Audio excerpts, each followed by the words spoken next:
Hello everybody, I'm Sean Passmore and I've been working with David Wilson and Dr. Yufei Tang on deep neural networks for rapid fault detection in marine hydrokinetic turbines. Now that's a mouthful. Okay, so the problem with marine hydrokinetic is that it has a very high levelized cost of energy, which is just how much money it takes to generate a unit of power.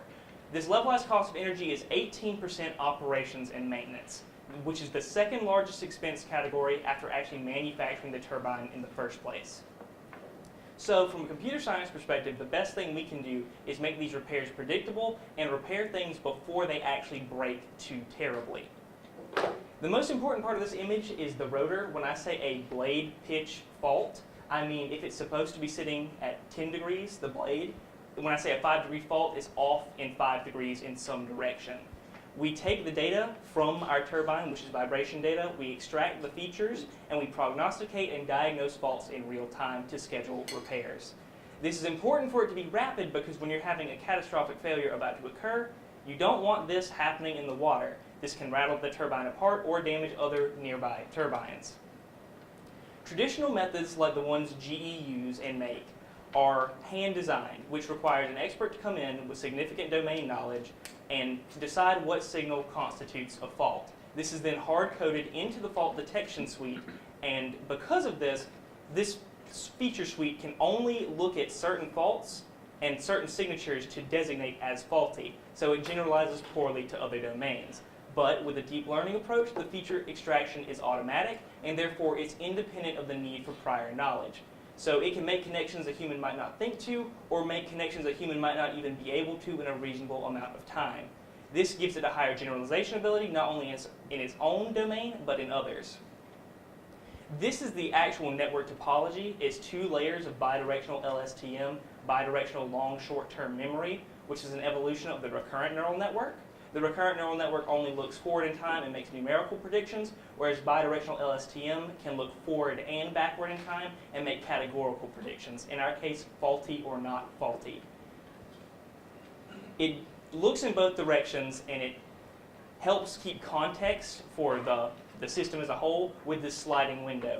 As information becomes relevant, along the top, you can see the cell state being updated with this gate structure, with the output from the previous cell and the input to the current cell.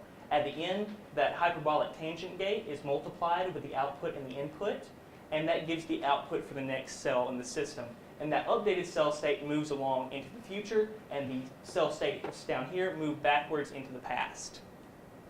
How a neural network works is essentially, it's like a brain. It makes connections like a human brain would, just for clarification. So our experimental design was very important in that we needed to find a fast time to designate a fault, and that keeps it both computationally inexpensive in addition to keeping it fast enough for us to shut a turbine down in the case of a catastrophic failure or schedule maintenance in the case of less catastrophic faults. Finding the best combination of fault to train on, such as 5 degrees versus 10, is also important in that the better you can train your network, the better it can generalize, and the less false positives and false negatives you're going to have. As you can see, on training on any time period before 1 second, you have low accuracy and high variation, with one ranging all the way from 75 to 95%. However, as soon as you hit 1 second, the accuracy jumps significantly and the variation drops. Another interesting thing we found when training this network is that if you train it on a 5-degree blade pitch and generalize upward to larger, more catastrophic faults, is much better than trying to train on a 20-degree blade pitch and categorize down. And what that means is we get 95% accuracy with incredibly low variation. But what that means for training the network is you have to train it one time on one type of data in segments of 1 second, and you can get 95% accuracy on all other faults.